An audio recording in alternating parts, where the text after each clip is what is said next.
Hello everybody and welcome to Splat World Series Rewound. This is the first episode of 20 where we're going to be looking back at all of the sets from the Splat World Series Finals that you didn't get to see on the mainstream. Me and Frostiix here are going to be looking at PxG versus Final Weapon. This is your top Western seed versus the lowest Japanese seed. Frostiix, how are you feeling today? I mean, today is a wonderful day over here in Toronto, Canada, neither where PxG or Final Weapon are playing, but it'll be interesting seeing probably kind of highest of highs, lowest of potential lows here. Full disclosure, I'm going into a lot of these SWS matches blind, actually, so this is my first time maybe like seeing these things in full. Yeah, and as Frostiix said, you know, it's no secret. The SWS already happened, so we already kind of know who the results are. But we're going to be looking at the actual gameplay. We're going to see what got these teams to where they ended up previously in the finals. And this tournament's so full of so many heavy hitters. You know, PxG and Final Weapons, even though it's the top seed of the West and the lower seed of the Japanese region, still no players to scoff at, stacked on both sides. Oh yeah, this is what the Splat World Series is all about. Multiple weeks of qualifiers, and now we're diving straight into the action on Rainmaker. When I say Rainmaker at the start of this is Zones on Museum already. Final Weapon sporting a pencil bucket. I think that's an S-Blast as well as a shot. Meanwhile, on PxG, we're witnessing some brush action alongside Stamper and Stamper S-Blast as well as pencil. Yeah, now actually I do believe the colors are swapped there. That is actually the brush on the side of Final Weapon. Now, already though, 72 points on the board in the name of Final Weapon. So taking a very quick early lead. The double on the side there from the Stamper is going to give them a nice huge holdout position, as they're already getting halfway through the score and already not looking pretty for PxG. The ledges are where Stampers play the most, and Tsukiyomi's doing that to a T. But here comes the strikes and the Booyah Bomb from PxG. Everything and the kitchen sink is being thrown out here, and the zone has been capped now by PxG. Now, will they extend this position that they have now established themselves in? Already, the Stampers going down, Tsukiyomi's going back to that respawn point, Gray's moving in, another person jumping back. There's two specials ready, though, on Final Weapon's backhand, the Booyah Bomb as well as, I think, a Killer Whale coming out from the brush, so we'll just have to see what will happen in this potential retake. Yeah, still holding this zone. PxG are hoping that Final Weapon don't get a retake here as they continue to hold this zone, looking to potentially get a lead here. Still, it's a numbers advantage. Never mind, it's 3 down, and Azu is going to be the nail in the coffin that will take back that zone for Final Weapon. Already, 2 players, Tsukiyomi and pushed up with this Zipcaster, not able to find any value, does get taken down by a couple members of PxG as they break back in on their left side. But can they take this zone back, Frostiix? There's 2 members down, both the brush and the pencil. Already, it's going to be capped by PxG. The strikes are coming out. There's a Booyah Bomb ready from the S-Blast soldiers over here, trying to sniff out some more threats from Final Weapon. Tsukiyomi has been spotted by Gray. They're charging up that Booyah Bomb. It will be tossed over to the far right side, and YG's also shooting down at who I think is Azu over there. And here comes the Zipcaster, though, from Tsukiyomi. The intercept has been executed, but it will be canceled out. That being said, Final Weapon still in control of zone. Yeah, they still managed to have this control. Again, the pencil player, Nathu, has yet to really go down. So they've always been this force that can continue to paint the zone and apply that pressure right there, picking off Goss like it's nothing, crushing their way through this penalty. Better start counting down. Yamiya sitting on top of 2 mines, waiting to ruin the day of a member of PxG if they decide to walk in that direction, waiting for the perfect opportunity to strike, just counting down the time. 20 ticks left. PxG forced to have to drop in and try to do something rash. It does work in their favor as they get 2 numbers and potentially a cap here. There it is. We are still in this game. There are 2 minutes left of this match now for PxG to take back an 18-point lead set by Final Weapon. That hold was deadly. It put them at a very strong lead. Nachu's over here firing on to Goss, and I think Azu is also there to make it a 2v2 with Gray in position. That's a direct onto Nachu. They're going down. There's 2 members down on Final Weapon. Gray is on the high ground. They're trying to sniff out. Mirami over there. Gray's moving in onto the zone. The Sodas come out from the pencil as well. The Booyah Bomb's being charged, but that brush is staggering PxG in their own spawn. They need to find an answer to get rid of that brush, lest they be held for even longer. The positioning of Final Weapon is deadly here. Even in a 2-4 scenario, Final Weapon still positions like they're the ones in control. That brush, Miyamiya able to keep away most of PxG by themselves on the spinner. Of course, the pencil not too able to keep players away. And just like that, with all that aggressive positioning, Final Weapon are going to keep ticking away at that timer, not let PxG back in, and ultimately take game one. Definitely so here. I mean, I think just glancing at the comps at large in this instance, Final Weapon was sporting something a little bit more similar to PxG's kind of mid-range chippy chip kind of a play style. But, you know, Final Weapon also had the addition of the brush to add a little bit more aggressive edge to them, and it allowed Final Weapon to just play within PxG's upper spinner. We saw the brush do that. We saw the Stamper cheesing out the ledges, also getting jumps onto the top spinner as well, just to deal a little bit more of a stagger onto PxG here, and it just allowed them to get that stagger that they needed, constantly pressure them out, not letting them get out of their own spawn.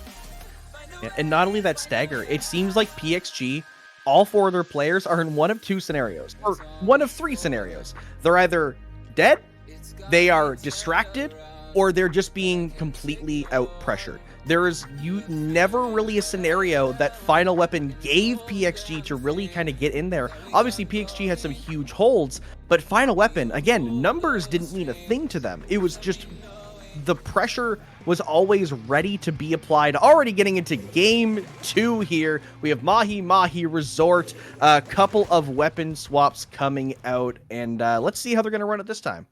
Yeah, that is vanilla Splattershot Pro coming out from Final Weapon in the hands of Azu. So this will be interesting to see. This is a crab pick on the end of Final Weapon. Normally, I guess within our Western scene, you'd normally see the crab pick coming out from the Splashomatic. But already, Final Weapon going 2 members down. Gray is moving in with the S-Blast. They're cheesing out this one legend particular is what blasters can do. And of course, PxG is running a bunch of AoE weapons, that Stamper, that Bucket, that S-Blast. And they're making sure that they can potentially get the jump onto Final Weapon before they can even jump down, because Miyami is already going down. I think that is Tsukiyomi going down as well here. They are going to be potentially reaching this 60-point threshold, and that's going to be the water level drop, Hammy. Water levels dropping, and a crab comes out, and a hammer for good measure, but the hammer goes down. Everyone goes down on the side of Final Weapon, but Azu on that crab tank, trying to dodge the bomb, but can't dodge Soldier there on the bucket. Already 37 points and counting for PxG, continuing this stagger. This is a completely different game from game one. Look at Soldier's special gauge. They have the Tri-Strikes ready to go. They have that Parmesan in their back pocket. And now Final Weapon needs to start scrambling to take this zone, lest it gets cheesed out by the Tri-Strikes from Soldier. And here it is. Zone is in neutral. The Crab Tank's coming out from Azu. Zone is still in neutral here. And that is going to be a knockout for PxG. And that's the kind of game you wouldn't really expect to see here in something like the SWS. The top caliber players from all over the world, especially a region like Japan, and having a match go that quickly in the favor of a Western team is astonishing. Just the pressure there was nothing like we saw in game one. That was a total flip from what we saw. PxG really getting in there, playing dirty. You know, Soldier getting into their plat, fighting the last player. A lot of specials coming out from the side of PxG just to keep Final Weapon away. It's like I talked about last game. It was constant pressure or death, and that's what PxG was applying this time. Trade of hands for PxG in this instance, and it appears that I am no longer. Now I'm here. Whoopsie. I was about to say that I have vanished from the face of the recording, but now I'm back, and we're going into Final Weapon's counter pick, which will be Humpback Pump Track. It's done. It's not showing the mode, but we'll probably get into it soon. It's zones. It's zones only. Yeah. So that's the wonder of SWS is, you know, it's the top level Western and top level Japanese players all agree that zones only is kind of the way to go. So that's definitely the way that SWS has gone. So Splat Zone's Humpback Pump Track. This one can be tricky, especially I know a lot of Japanese teams are much more aggressive with their counter picks, so they always have a trick up their sleeve. So PxG, it's going to be up to them to find a way to get around how Final Weapon want to play this, because this is set point. This is set point right now. I think I'm seeing a Dreadbringer in the hands of Final Weapon. Meanwhile, on the side of PxG, still no switch-ups this time around. But if there's one thing I know for sure, Mirami is going to be deadly here. You need to make sure that you have an eye on the brush. Ensure that it isn't in your trenches deep in the backline. Look at Mirami, they're already in. They have the swing on Goss, but Goss has called them out. But look at the brush, they just instantly run back. But Tsukiyomi's going to get punished here. There's 2 down on Final Weapon. This could be the side for PxG to start pushing up. Yeah, Miyamiya was the distraction for Tsukiyomi to use the reef slider there, but PxG able to respond to it and not get put in a disadvantaged state. They haven't gained the zone yet, but it could have been much more disastrous. They all went down. Right now, they have the numbers advantage, but we've seen the numbers not prove to be the only way to win here. They're going to need it to continue to find some space. Solja pushed up just like you saw last game, but getting punished by it. I believe going down to Natu from on the pencil, and the hammer from Yamiya as well, going to be able to throw it into zone to get the cap. And with a numbers advantage, Final Weapon are going to try to push back in. Definitely, especially considering right now within the early stages of Zone, the penalty points are practically non-existent because Final Weapon is almost out of it. We're seeing Azu trying to cheese out. They're entering the bottleneck over here, but they get called out by Gray as well as YG. Azu's being forced to jump back into mid, but they have a very strong hold of this mid ground. YG is trying to get a hold up. The Booyah Bomb is being charged up by Gray. It's being tossed onto Zone, and now they're trying to go in. Soldiers tossing the strikes. The Booyah Bomb is being tossed as well. There's 3 down on Final Weapon, and now PxG is pushing it right back. PxG has the opportunity, and Goss wasting no time, jumping up to the left track and running it down, trying to get behind Tsukiyomi, but unable to get the pick. The slide comes out, and Gray has to dodge the collateral there, and now it's a 2v2. There's a jump here. Gray gonna try to punish it. Does manage to pick off Yamiya, so that will continue to be a number scenario for PxG if they can survive a little bit longer. But Final Weapon, they had sodas. They're back quick. Azu is looking to get a couple picks of their own, get a moment in the spotlight, but you will shut that down real quick. Final Weapon still in control. Definitely are, but the lead is deadly close right now, 50-53. But right now, Final Weapon is already almost out of their penalty points. They're hydrated on that Tacticooler juice, and Miyamiya is just in their trench with an Ultra Stamp to boot here. Soldier's calling them out here, but watch out, you don't want to be on the receiving end of a stamp. That's a good call, at least to shut down that brush before it can get rampant. But right now, the points are still ticking down. Azu's going down to Gray's jump. Gray's going down to a delayed shot from, I think, Azu's S-Blast. And now, Final Weapon is entering the 10s and almost into the single digits. A knockout could be imminent.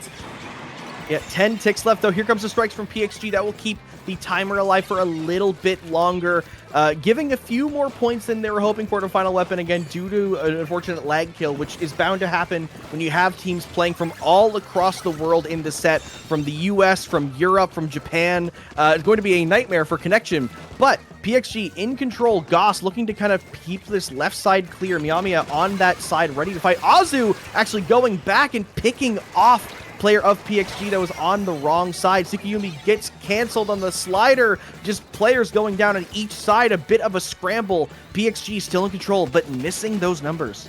They definitely are, especially after Tsukiyomi's reef slider gets canceled there. Azu is in the middle of a firefight to get bursted down by Gray, who goes down to Miyamiya, but that's a wipeout now. For Final Weapon, the board has been cleared from all PxG players, and look, already Tsukiyomi's right into PxG spawn. I think they are going to be jumping down into the trenches before going down, I think, to one of the members from PxG. Now Soldier has the tri-strikes ready to go. I think Gray's gone down, unfortunately, and there's a Booyah Bomb being charged now by Azu. It's being thrown down. Miyami is going down as well. Soldier's firing down the strikes. Gauze is moving in. The zone is still right now in PxG's control, but it is in neutral, and it has now been flipped by PxG. They are not going down without a fight with 1 minute left in the match.